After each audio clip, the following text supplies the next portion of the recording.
Welcome back to our series about building a duplex. The roof sheathing is on the main part of the structure now, so we're going to dive into the porch framing. Let's get started.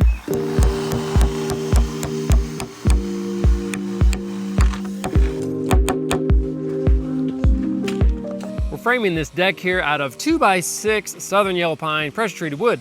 Now, it's unusual for us to use 2x6 material on a deck frame. As a matter of fact, I don't even remember a time building one like this before. Let me give you the reason why. The deck is so close to the ground that any thicker or taller material would actually touch the dirt, and we can't have that. For example, a 2x10 would touch the ground, so we need some space under the deck. We were going to use a concrete slab for this, but the homeowner didn't like the look of it, and also the look of the decking gives you a color choice, right, for the decking. So we thought that would look nice.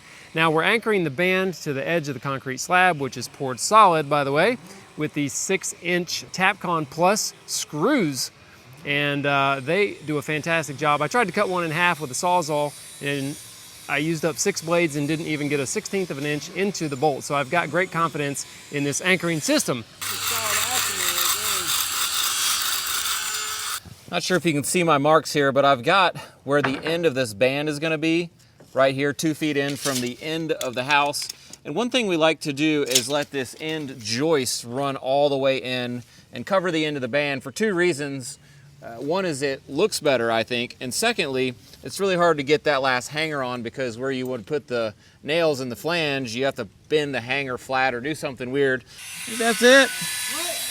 Right there.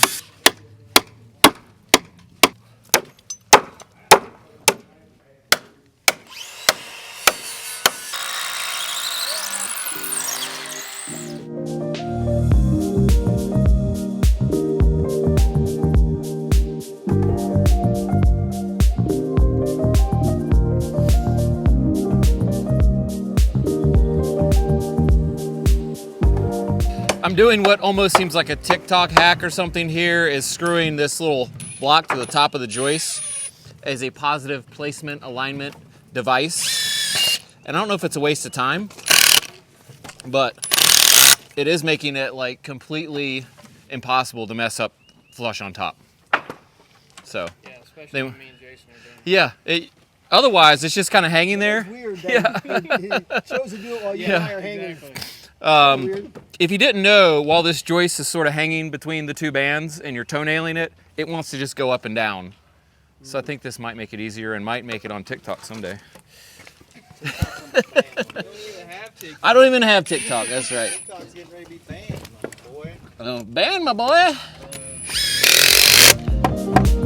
Just hang.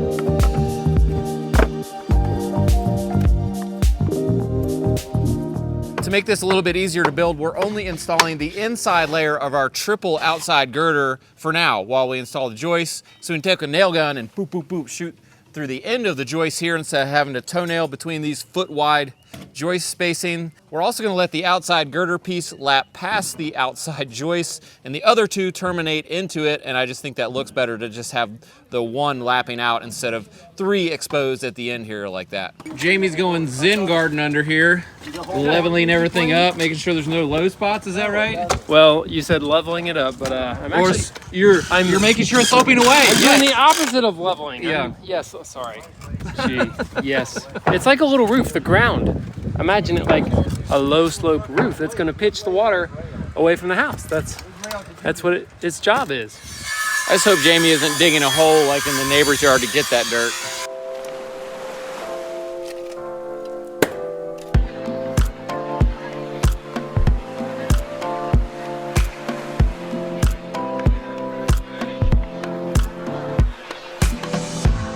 She's looking pretty straight, except for this last little whip right here.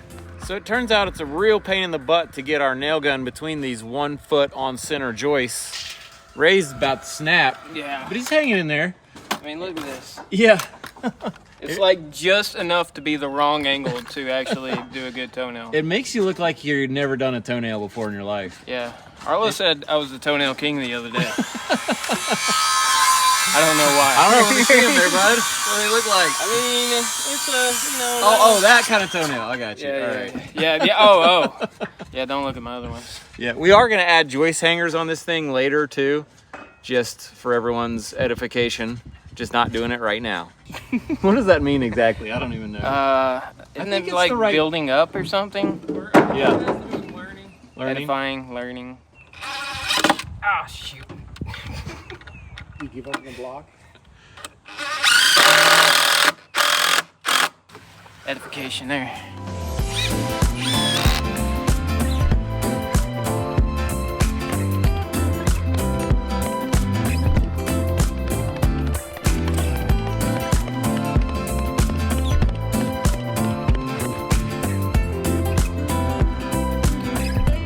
We are back on site this morning and we're getting ready to go up with this porch roof. So we're planing the girder down to make sure it's flat. Arlo's cutting posts. Jono is skinning the edges to make them nice and round on these posts. And you know it's gonna be a good day when you see this saw sitting around. So stay tuned for that. How's it feel? Feels good for me. I don't know about you guys. Yeah, I mean, I was a little questionable about a 2x6 triple girder, but it feels rock solid. So that's exciting.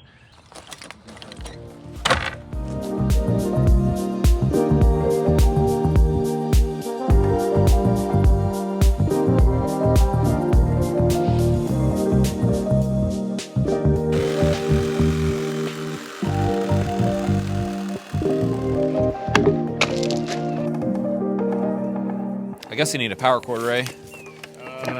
Jamie's got all the power cords, Oh, shoot. and he's not here. I guess we're not going to use that today.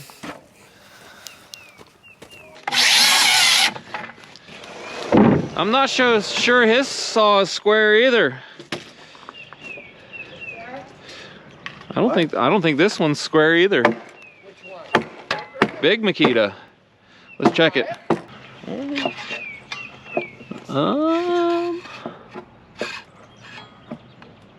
Yeah, it's out like a hard 1/16 in the distance of the blade there. Cuts don't lie, Arlo. Let's see. Keep going past. And I'm gonna set this in right where she goes. Yep. All right, go ahead. This goes down in there. No, that's the up. It's only gonna lap past this like an inch. Oi. We'll just have to lag it down with something huge. Lag up the Christie. Okay, perfect. I like these stained braces. Nice touch. Yep. Right there? Yep. What we're using here is number 1 grade 6x6 pressure treated posts, but they still have a couple things going on, like missing edges. So that's the best we can get here, evidently.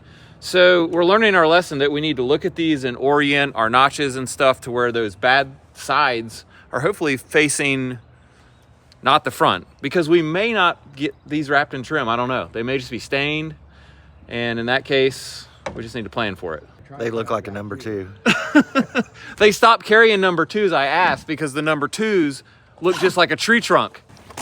Oh, that's what I needed right there. The pink one. You know, this I want to cord, run that big saw. this cord's been made famous. Do you know that? Really? It's the famous over-under pink cord. There it is.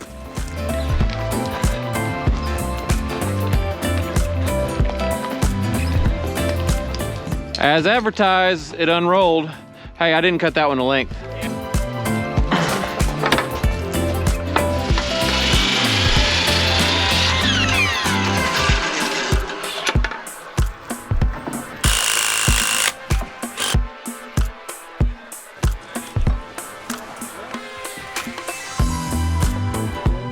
All right, 70, 3/4, 70, 3/4.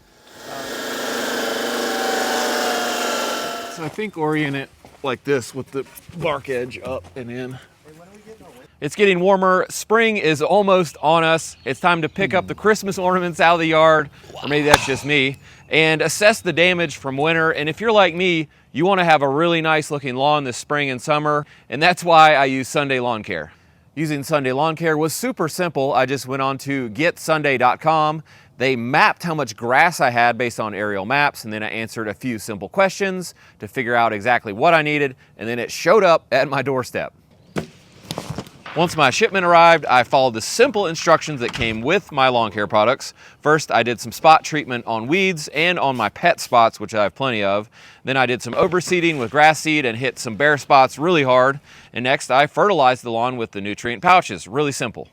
And what I really love about these nutrient pouches is that they're made from simple, powerful ingredients backed by nature, made using cutting-edge plant science with no harsh chemicals. Let's fast forward about a month in time to May, and you can see that my front yard now is nice and full and lush and green, even with a bunch of kid and pet traffic, so I'm really excited about that.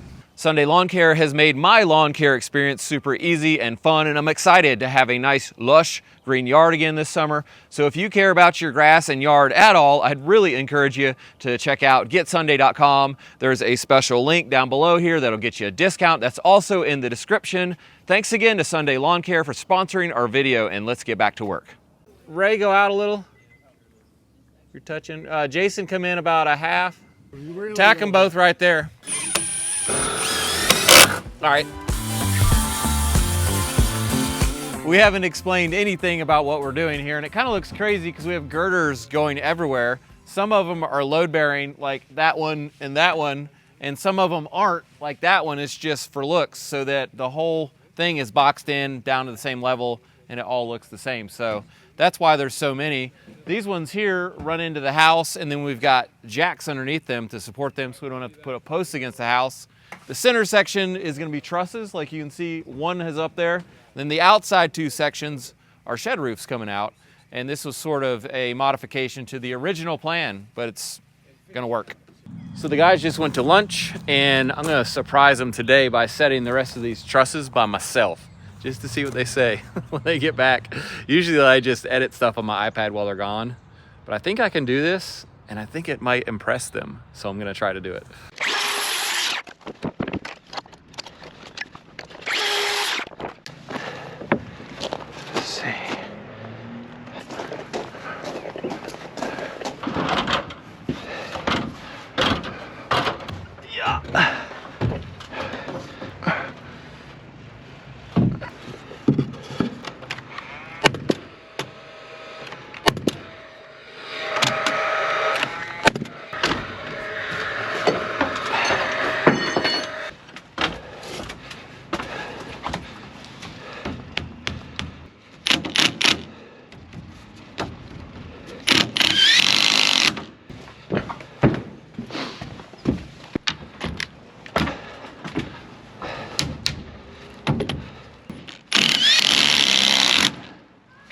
One more.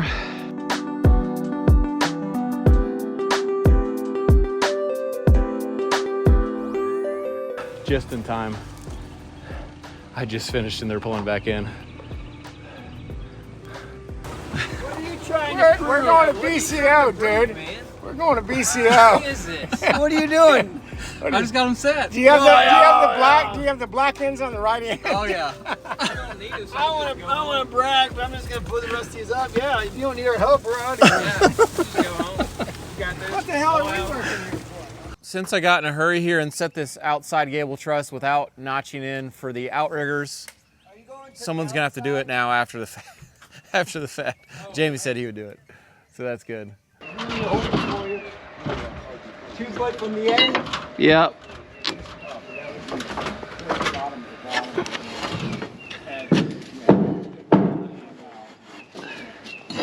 I think a 412. Let's see. Let's hold one up. Okay, on the 412.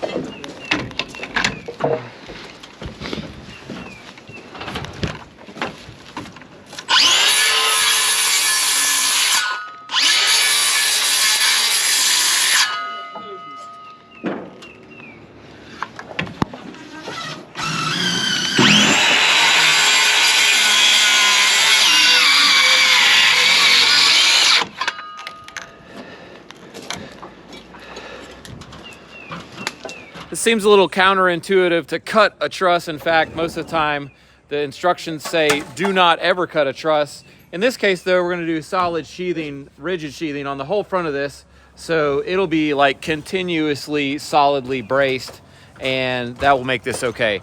You wouldn't want to cut one of these trusses like that because it would actually weaken the structure and the engineering design of it.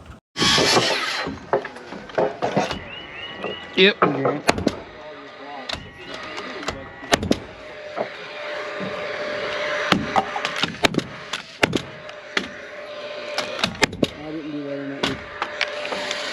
We got ahead of ourselves again. We were putting these outriggers on and realized we didn't have the sheathing on the front of this gable end, so now we're notching these back where the sheathing can run up here and actually lap onto this top cord of the truss, which is where it has to go.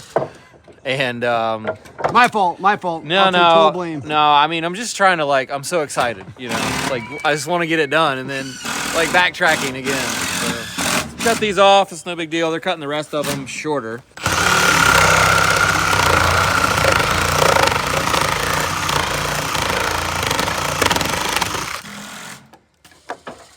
Jano!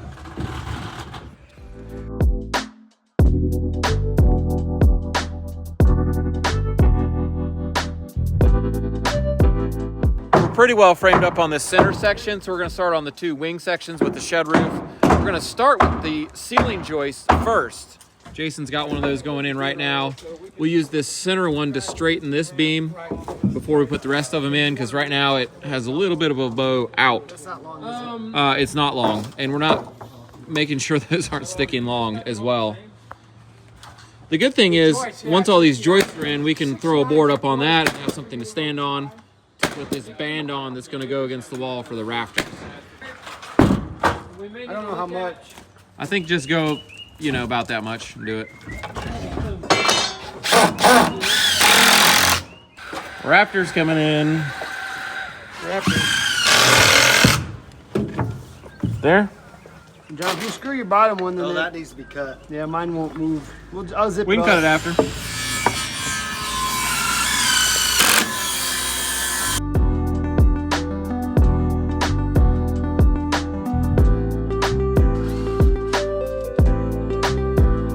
Jamie's got the fascia board going here, and what we did was ran it long, and we ran the band board long as well, so we can just slot this overhang or fascia board on without any outriggers.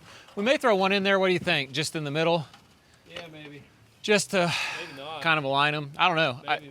We do need to cut This that is not off. how we usually do it, but That's the way we do it. it's the way we did it. All right, we're gonna run this one past the ridge and cut it off in place. So 9 feet is exactly, so let's just cut it at 10 feet and that'll give us plenty of room to trim off the point there. I really like the style of installing material when you can just put one end where it belongs and don't worry about the length if you can run it long, and then when you install the next piece, that determines the point where you're gonna cut that piece off, and you just keep going. And so you don't have to know the exact length of anything. Let's see if you cut the bevel the right direction, Arlo. Oh man. Yep.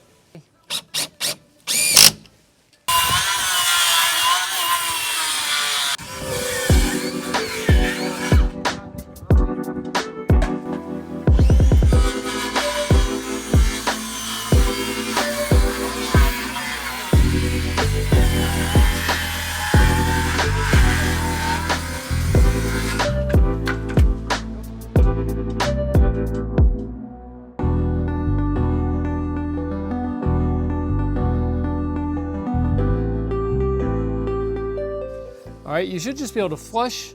It's gonna sit in like this. Slide down the hill. We're about to install this board right here that's gonna run in the valley and provide us a nailer for the roof sheathing. Now, it's not gonna be ripped on the bevel. We're just gonna cross the corner and nail through the sheathing into the corner of this. And then we have to add one more rafter here.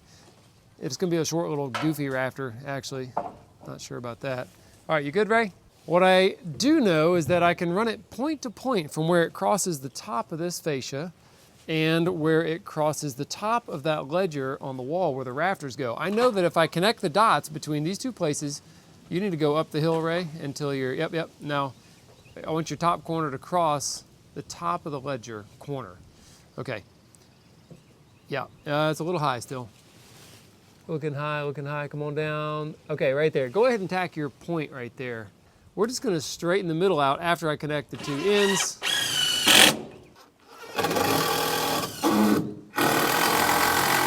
It might be hard to visualize what I've been trying to explain, so I wanna show you that with the level here, you can see that this corner is in plane with the roof surface, and that's really all we're trying to achieve. Arlo, I need a piece that's 3 feet. 2 by 6 will be okay. 2 by 8, yeah. This last rafter we're gonna put in is gonna be short, and it's gonna have a really long heel cut right here. And so I'm gonna add a little bit of material, like a little landing pad for it, to give it a good flat spot. It's actually gonna be almost 16 inches of nailing here. Go ahead and hit that right there, Ray. Now we can get a measurement for the last rafter. 57. Well, that's the long of the long to the top long. Yep, hooking on your pointiest point there. 5'7" inches. Okay. Yeah, that's the stuff right there.